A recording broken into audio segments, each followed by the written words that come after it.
Hi, my name is Jamina, and this is my podcast, The Breakdown. Today, I'm joined with my friends, Momini and Irakosa. And this is going to be episode 1, Unpopular Opinions, Things I Have a Love-Hate Relationship With. So, in today's podcast, I wanted to talk about small, private-owned businesses. And when I talk about small, private-owned businesses, I'm talking about that idea that, everyone is quitting their 9-to-5s and they're becoming an entrepreneur. They're pursuing their passions, their careers. They're making skincare. They're selling clothes. They're selling bracelets, jewelry, everything and anything under the sun. And I wanted to talk about why this is a love-hate relationship for me. So on the love side of things, there's an expectation for people to support and buy from small and privately owned businesses in order to stop capitalism and bad working conditions. And, for me personally, that's a love part because I don't mind supporting these small businesses. I don't mind buying or spending more money and buying extra in order to stop these things because I feel good knowing that the things that I'm purchasing and the things that I'm investing in, they were made with love. They were made with hard work. There wasn't any horrible working conditions. Everybody is winning from this. And my dollar is good and it's going to a good cause. Anything to add? And it's also just keeping business booming, if y'all know what I mean by that. Exactly. It's putting back into the economy without supporting the government because corruption and all those things, but we won't get into that. So, we won't get into that, though. However, on the flip side, it's a hate relationship because a lot of the time, these businesses are scamming their customers. And when I say scamming their customers, I'm not just talking about these people are buying from them and they're never sending out a product. They're taking their money. They're unreliable. They're untrustworthy. But I'm also talking about how they're buying in bulk. So a lot of the time, what these companies will do, these small ones, that especially when they're selling clothing, what these small businesses will do is they're buying in bulk from these big corporations like Shein, like Amazon. And they're telling us not to support. However, they're reselling these same products for double or sometimes triple the price. For example, what's found in the beauty supply stores that we see on a daily basis is sold for unreasonable prices.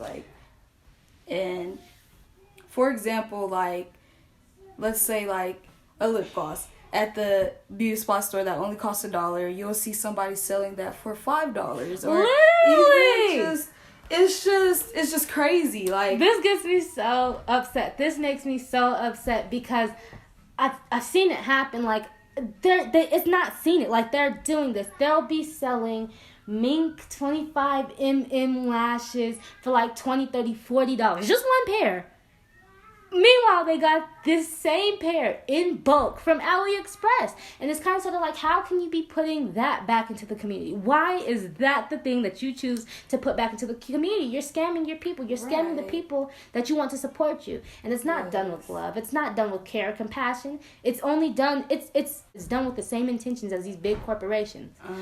For me, how I feel about it personally, what these small-owned businesses are doing is just as bad as these big corporations. These big corporations, they're taking child labor to make their product, and then they're selling it to us for a cheap price, and we benefit off of it because we get it for a cheaper price.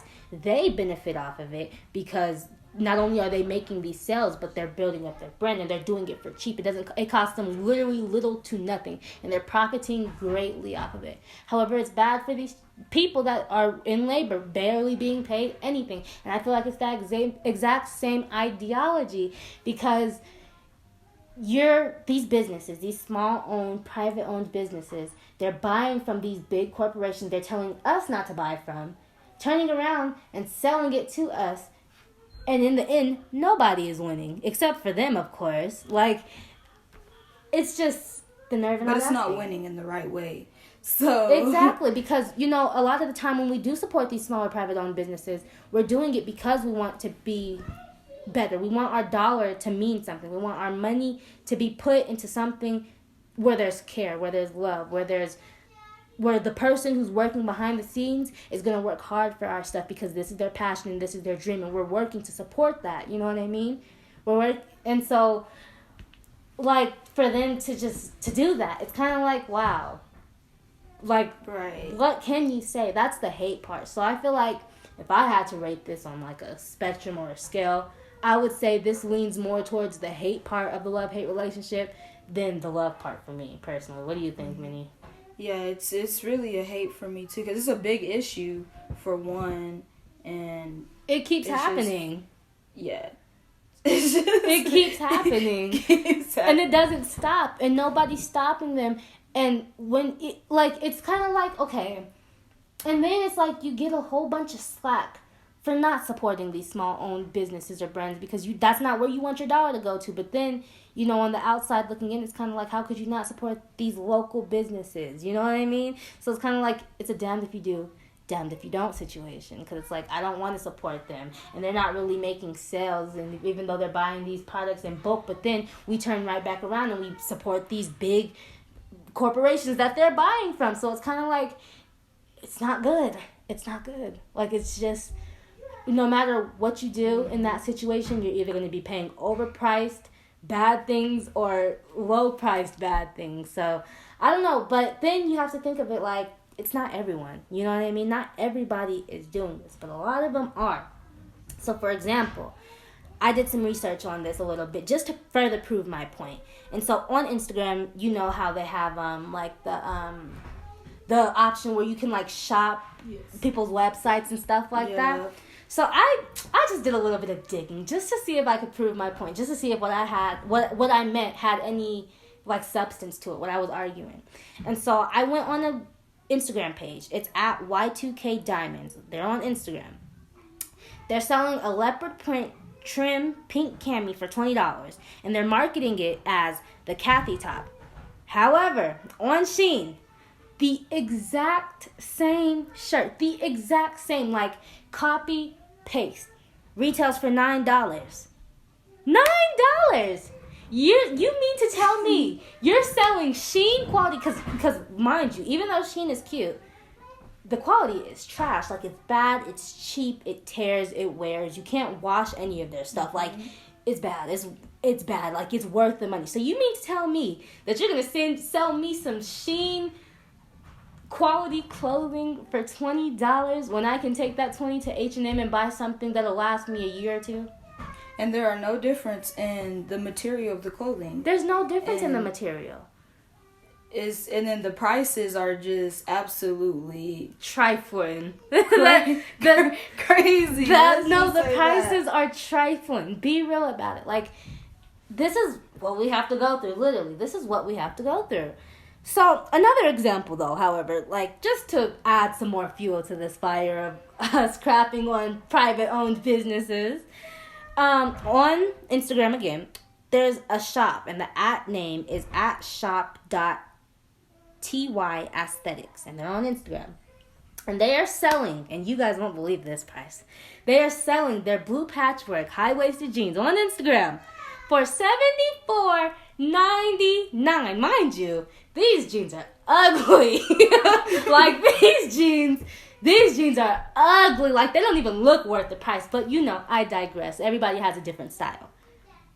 But the same pants were found on Shein. I found them on Shein for $24.99. That is disgusting. Like, that is literally disgusting. You mean to tell me you're going to sell me some pants on Shein for $75 when I could just go through Shein and get them for $25? And mind you, the materials there's really no difference. There's not even really no difference, because that's nothing. The thing. These corporations, like, and I figured this out a while ago. These businesses, these small-owned businesses, they're buying it from Shein. It's not like they're remaking them in their own style, or they're remaking them and they're just duplicating them and putting out their own copy. No. They're getting them off of Shein and then marketing to us for a higher price. And this is the problem that I was talking about. I just feel like it's thievery at that point. Like, it's rude, it's disrespectful, and it's thievery to sit there and take something from a local business or a local corporation, a big corporation too, that we can all get it from, and then try to sell it back and tell us that we're bad if we're not supporting these businesses or supporting their hustle or their dream or their goal, but this is what they're selling us. This is what they're giving us. And once again, you have to think, it's not everyone, but it's enough for it to be an issue. And that's why it's a love-hate relationship for me. What about you guys? Because we go ahead and talk a little something. How do you feel like just on the love-hate spectrum? Like, is it love? Is it hate? Do you understand it? Do you not understand it? Are you in the middle? Like, explain it and elaborate on it for us, please. I'm in the middle because you still got to do what you got to do to make your money. But I'm kind of towards the hate because that's not fair to the people. And I agree. But, like, so here's the thing. I understand the idea of, okay, we all have to make it, right? We all have to make our money. And, but making it where you're scamming people who are trying to support you is wrong. It's wrong. And you want these people to be your clientele. You want these people to be you want these people to bring you in that money. How could you do that to the people that you want to bring you in money? And then you're sitting there. Grow your business. Grow your business and do it right, I feel. You know what I'm saying? There's a right way to do everything. And there's a saying, and I hear it often, is that not all money is good money. And even though that's for bones games, that can be applied in this situation too. Just because you're supporting a local business doesn't mean it's the right thing to do. Doesn't mean it's the better thing to do. Because a lot of the time, what these local businesses are doing is they're taking your money, and they're doing it with no regards because they're profiting off of it. They're winning. And these big brands like Amazon or Shein that they're buying from, they're also profiting off of it because they're getting their money regardless. But you, on the other hand, you're the one who's at fault. You and the people who are being overworked for labor are at fault because, one, you're getting ripped off, and two, they're still in the factories working for it, working for your clothes that are on your back, on your body. So that's how I feel about the topic of the matter. But I feel like it's all open to opinion because, I feel like somebody could also argue that these small private-owned businesses are just doing what they have to do. Like, it's not a bad thing. It's not a bad thing because it's not like they're directly stealing money from them. The people are giving them money. They're buying these products without doing their research. They're not going in to see the logistics of things, seeing where it actually came from, seeing who manufactured it.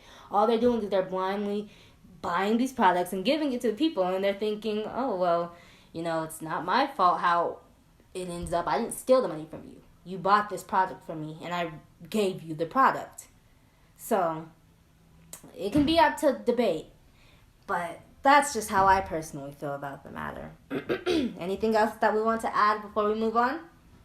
But that is also just known as like ignorance. If you know the products and things that you're selling are you're pretty much scamming people off of these things. Like, I just feel like it comes down to just having the understanding about what's right and what's wrong. Like, It's morality at the end of the day. Yeah. And some people's morals are not aligned. Like, you would be surprised how many people are walking around here, like, in sheepskin clothing. Like, not everyone has morals. And so some of these small-owned businesses, they can play that victim card and then,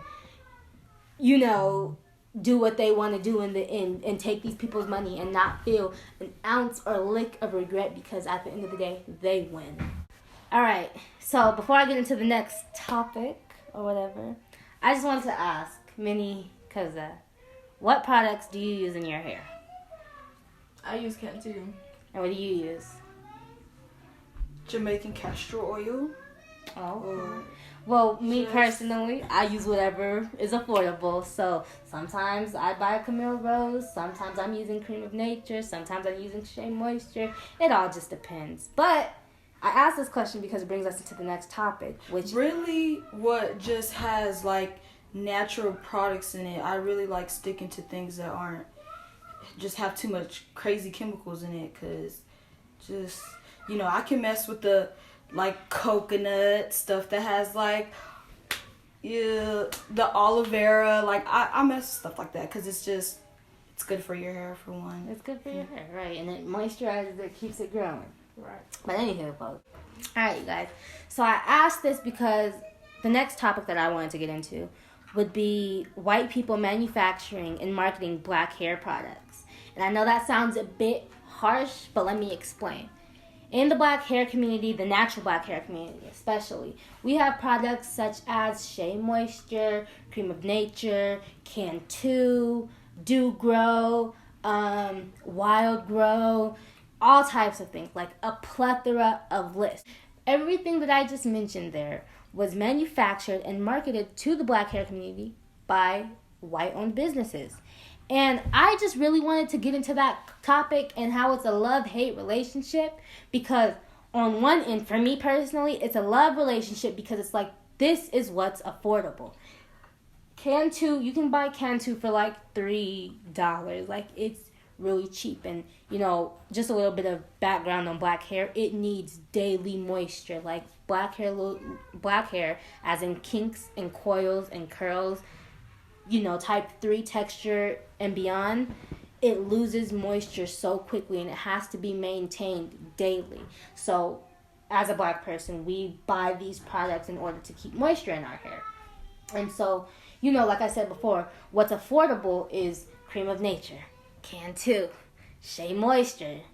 There's a few things that are on the higher end of the spectrum, but for the most part, these stay in the affordable range. Like, okay, these things are between $3 to $10, and I can get it on a whim, and it's going to do what it needs to do. It's going to serve its purpose for that day. However, it also leads me to believe, how do you know, like, how do we know, how am I supposed to know as a black person that this white business manufacturing things for my hair, how do I know that they know what's best for me?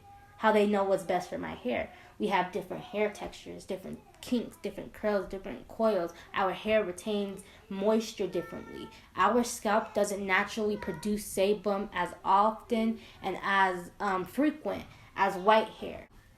Black people have type 2, 3, 4 kinkier, curlier, coilier type hair, right? That's a known fact. Mm-hmm. Caucasian people and Hispanic people and even Asian people, they don't have those same textures for the most part. And this is just for like a regular person that's not mixed with African American in their blood or anything.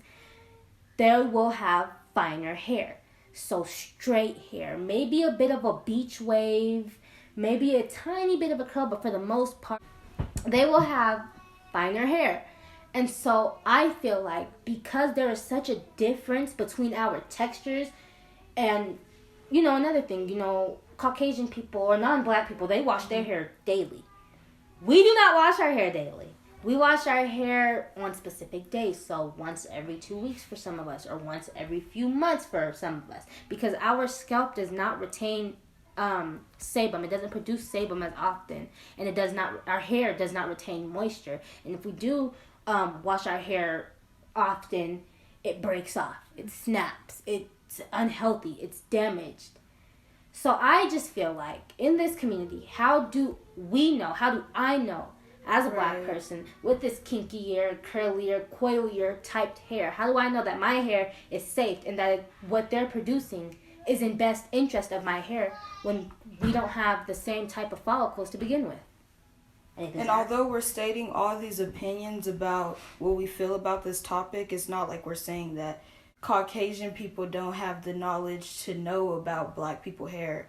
It's just those natural thoughts that come to your mind. That's like, well, like Jamila said. I agree. I agree. We have to ask these questions. Sometimes we have to ask the things or talk about the uncomfortable things, because the fact of the matter is that this is the world we're living in, and it doesn't make any sense, and it doesn't benefit anyone to keep tiptoeing around these things. You know what I mean? It doesn't make sense to pretend like it's not happening. Like, right. The natural hair care industry is not predominantly white. The main manufacturers, like any known brand, the first thing you ask a black person, what's your favorite hair care brand? A lot of the time, it's manufactured by a white-owned business. And so we have to talk about these things. And, you know, it's not to make anyone offended or uncomfortable, but mainly to start the conversation. Because if we don't do it, then who will? It's just as like just making sense of what we're putting in our hair. Like, because we're not like buying it. Well, we're not, the people that are selling the products aren't black. Like, let me just say that. They're not. Some of them are, though. But for the majority, a lot of them are not. A lot of them are owned by white businesses. I'm not saying that there can't be, black scientists or black people in the lab helping out with these products. But, for example, Cantu, and this is a quote, and this is from Newsweek.com. Cantu is owned by PDC Brands, and in February 2020, the company made Alex Tosolini, a white man, the CEO. Before Tosolini, James Stammer, who is also a white man, was CEO. And I distinctly remember the hold Cantu had on the natural hair community. Like, Cantu back in like 2016 through 2018, before, people thought outside the box and realized, hey, there's more things other than Cantu. This was it. Like, all the natural hair gurus, everyone was using it. Everyone was Cantu this, Cantu that. However, it's been proven that Cantu is not good for your hair, black hair. It's not good for kinky, curly, or coily hair. And a quote that I pulled is from healthykinks.com. And this quote states, due to its insoluble nature, petrolatum, which is petroleum, is able to block in moisture, aka water, within the skin, scalp. And if the scalp or the hair is laden down with heavy petroleum, much penetration will not occur. We will therefore not be able to provide a sufficient amount of critical moisture that our hair needs to thrive. Now, this is in regards to kinky or curly or coily hair. To sum that up, in order for our hair to thrive, we cannot have petroleum coating and laden over our hair. It won't work. And so if petroleum is known to prevent moisture, then why is it a moisturizing product? Why is it being marketed in the black hair community? And products like Cantu or Shea Moisture, these have petroleum in it, and they need to be used cautiously. But a lot of people don't know these things. And it's kind of sort of like, a lot of the time, these things are in our hair products, basically. These are in our natural hair products. Anything to add? I can relate to that because I used Cantu on my head before, and it messed up my scalp. Like, my hair did not grow. It stayed like that for years. And I learned my lesson not to use it. A lot of the time, though, too, but that's the thing. That's why it's a love-hate relationship, because it's like, I hate it because it's like, why is this being marketed to us? But I love it because it's kind of sort of like, it's affordable. It's affordable. It's what's being marketed to us. And, in comparison to Camille Rose, my God, like, Camille Rose is a black-owned natural hair brand, and it has great products. I know, I use them. Everything from their brand smells decadent. It smells like it's great, and it works great, and it's moisturizing, and it promotes healthy hair growth. However, all of their stuff is marketed between $15 to $20. Like, you will not find a Camille Rose hair product underneath $15. And that's on Amazon. That's in, Walmart. And whereas Cantu and the coconut curling cream can be bought for $5.69. So it's obvious that we all love the cheaper option, but then it comes to a point where it's like, when do we choose quality over quantity? But then it also has to be brought into consideration that how can we choose quality over quantity when we can't afford this quality, this luxury? And this leads me to wonder, would things be different if the natural hair care industry, as in terms of the products and things of the sort, weren't predominantly dominated by white-owned businesses? Would it make a difference if black people were manufacturing these products and they were selling these products and they were in competition with each other, and because they know what's good for your hair, what's bad for your hair, would that make the difference? Anything to add? And also, Cantu has been proven to have alcohol in it, and the alcohol is also known to dry out your hair and is not healthy for all hair types. honestly. Literally, alcohol is a disinfectant. That's the problem I'm having. And the product just disappoints. Like that's the main focus on that part. But it's what's being marketed to us. It's affordable. So I ask once again, would it make the difference if industry wasn't predominantly white and it wasn't predominantly white people manufacturing these products? Would we then get better quality products for a cheaper price because it would be mainly black manufacturers and they would be in competition with themselves? I wouldn't say at a cheaper price, but maybe better product. Because if it was, if we were getting these products by black people, it would just be better products. Because they know the type of products that needs to be put into our hair, but I don't think that would change the price. But even though we established that, it would be a better product, then it's once again goes back in a circle and it loops back around to why it's a love-hate relationship, because then that means there would be a spot for white manufacturers to come in and market cheaper products to us, but with worse quality. And what do we say to those who can't afford better quality products, who can't afford $20, $30 Camille Rose? What do we then do, is what I want to know. How do we get around this barrier? Like, if we had to fix this today, how would we fix it? I would, speaking from it, I just think that it's not a problem that will get fixed. Like, it's just, and it's not the mentality I have. It's just that we live in a world where it's like this, y'all. Like, this is what it is. It is what it is. And that mentality... Sad to say, but it is what it is. Literally, that mentality will get you through a lot of disappointment. But for me personally, the only thing that I could say to that is I don't know. I don't know how we would fix that problem, because there's always going to be better products and there's always going to be worse products. And I feel like even if the industry was black dominated, those cheaper products that they're manufacturing would have bad things that are bad for our hair in it, because if everybody had a good product all the time, then the cheaper one would be the one that everybody's buying off of. There would be no point in manufacturing a higher, more expensive product, if that makes sense. Like, there would be no gain in that. There would be no competition because this person is cheaper. Or it might be kind of sort of like the Samsung and Apple beef, where it's kind of sort of like the race to make the better phone, the more gadgets, the better widgets type of things. And the two users battle it out against each other. And because they're constantly in competition, the people, the consumers, they get the best of the best every single time. Even though I personally feel like iPhone has remade the same phone for about 7 years now. But that's another topic for another day.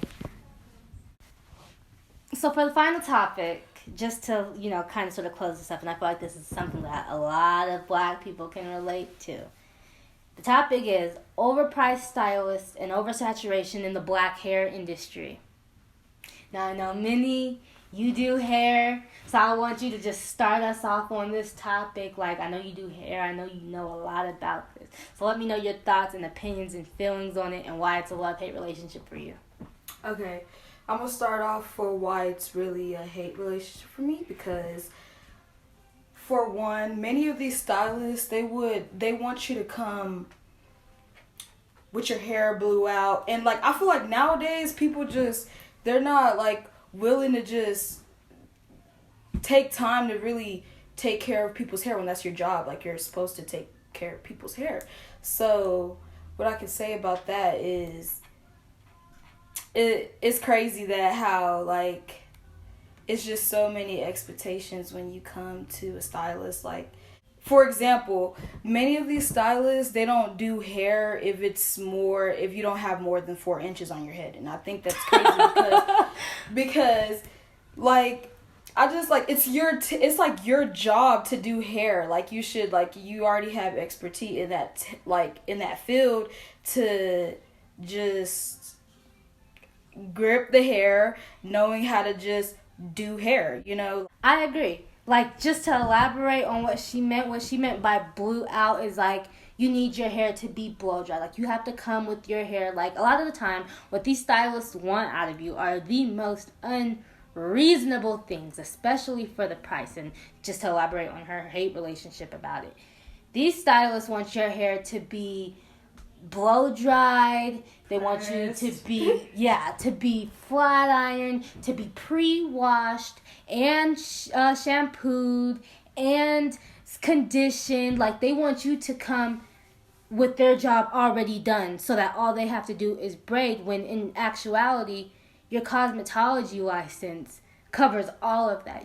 I feel like you cannot call yourself a stylist, or you cannot think that of yourself if you're not going to do the whole shebang. You're not going to provide satisfactory services. And if you aren't going to do that, I feel like your prices should be lowered. Now, I know many wanted to elaborate on that, so please do.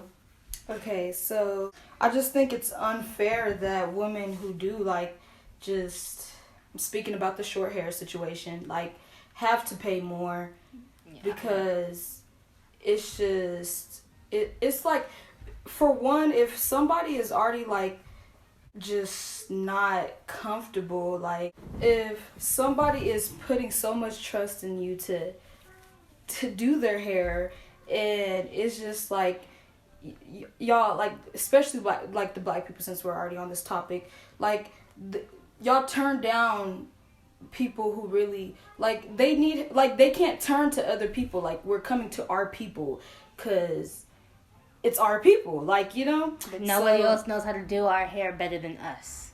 But we'll get turned down for many things, like, just unreasonable things that aren't even a factor when you go to a salon, because when you do go to a salon, it's expected that your hair is going to be washed. It's going to be shampooed. It's going to be styled. Of course, you're going to pay for those services, but it's expected. So why, when we go to people who are also within our community, we get turned down and shunned and made fun of and belittled for it? And I know Erica wanted to add on to something, so please do elaborate on this topic.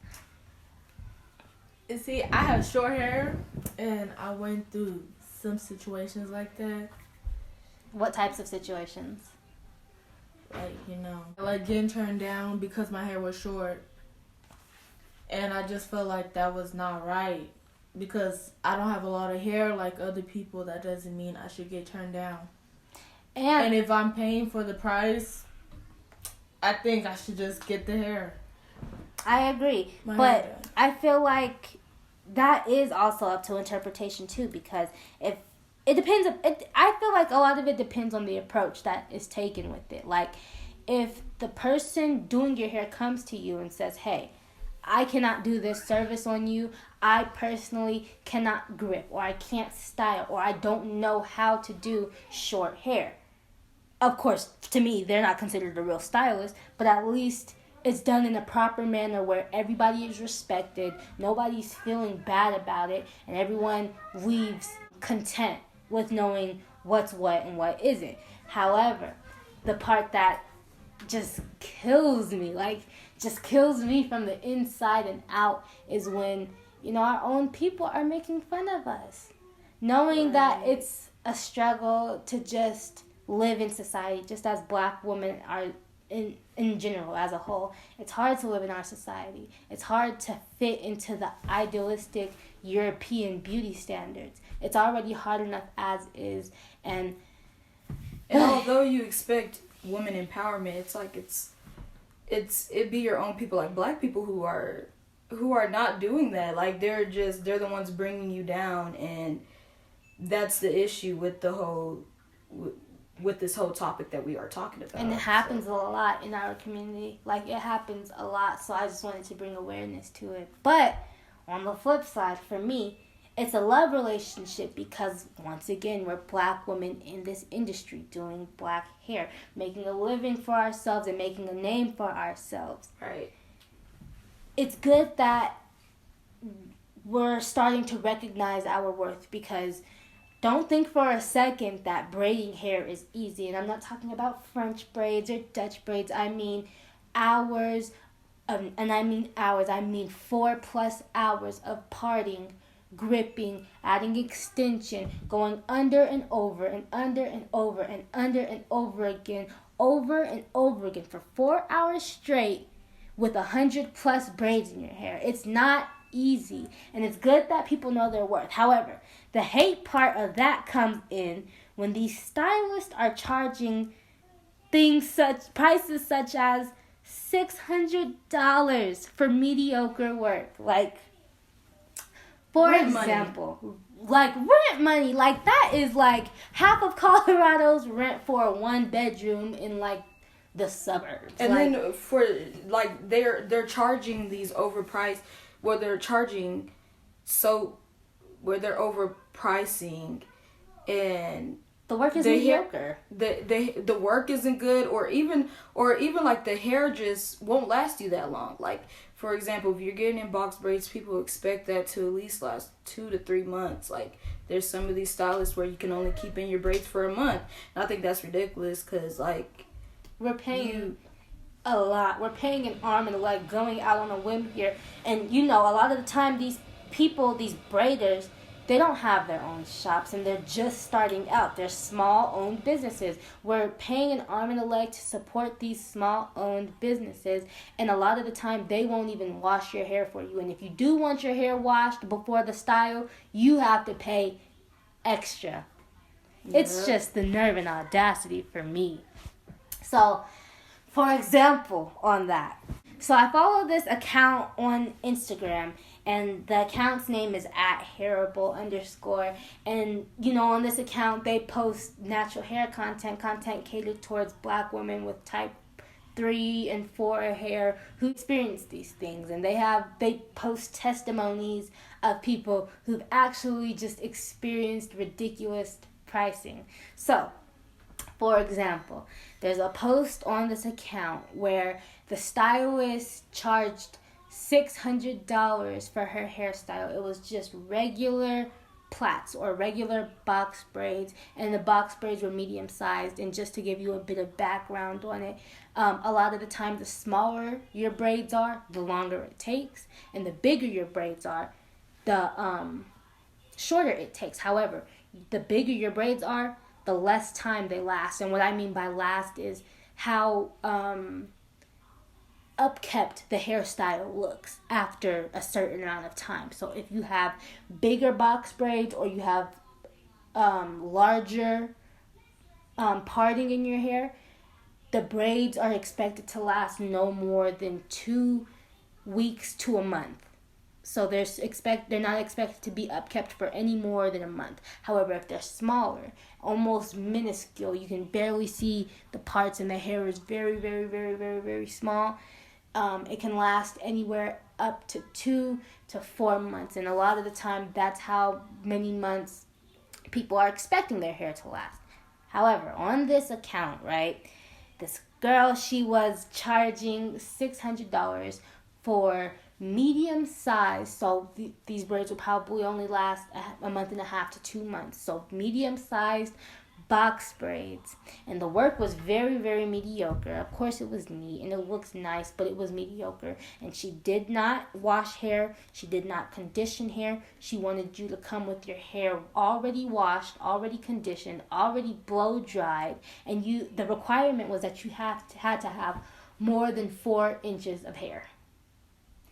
And that's the problem, me speaking out as a stylist myself, is the policies for these hairstylists are just crazy now. They're ridiculous. Like, it's really crazy. And another issue I want to speak out about is how many stylists, they'll use like a whole bottle of gel to achieve a certain style. And I just think that's not okay. For one, it's damaging to the hair. Yes, you're damaging people's hair. Like, that's not okay. And I see it a lot. And it happens often, and because us as the consumers, a lot of the time, we're not hairstylists, because if we were hairstylists, we'd be doing our own hair. We're not hairstylists, so we are putting our trust into our hairdressers, and we're trusting them to know what's good for our hair, to help us maintain our hair, maintain the length and growth. You know what I mean? We're putting our trust into these people, and what they're doing something that looks good for the short term, but is damaging your hair for the long term, which isn't good because, you know, you want these people, your expectations is more than 4 inches of hair, but you're damaging the little 5 inches that I have. Like, right. It's preposterous. It's absolutely ridiculous. And, you know, you would be surprised how many people, and I just feel like personally, you cannot call yourself a hairstylist if you cannot do hair on all textures, all styles, regardless of if you have, you know, a bottle of gel or if you're using nothing but just your skill and your talent. You cannot call yourself a stylist if you cannot achieve this same look on me without the product, and if you don't provide these services, the pre-services, as in shampooing, conditioning, blow drying, you know, making me up to par for your hair standards. There should not be no reason it's just overpriced. It's overpriced, and that's why I feel like there's so much oversaturation in the market, because hairstyling is something that a lot of people can do. It's something that can be learned. However, not everyone can be good at it. It's not something that you can do on a whim, and if you do it, it's because you're very passionate about what you do. It's something that you love to do. And so because the requirements for being a hairstylist are so minuscule now, like all you need to know how to do is mediocre work, like below average work, and you can be considered a hairstylist too. And because those are the standards nowadays, anyone can do anything, and that's why there's so much oversaturation in the community.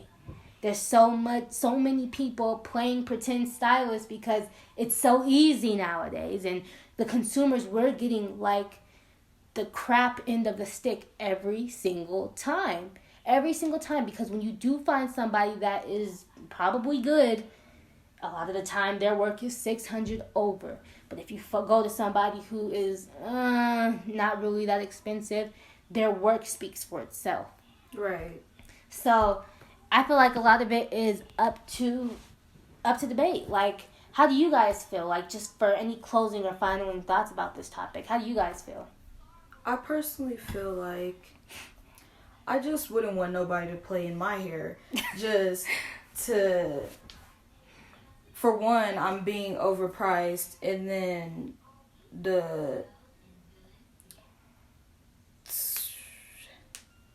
my hair is still coming out to be not,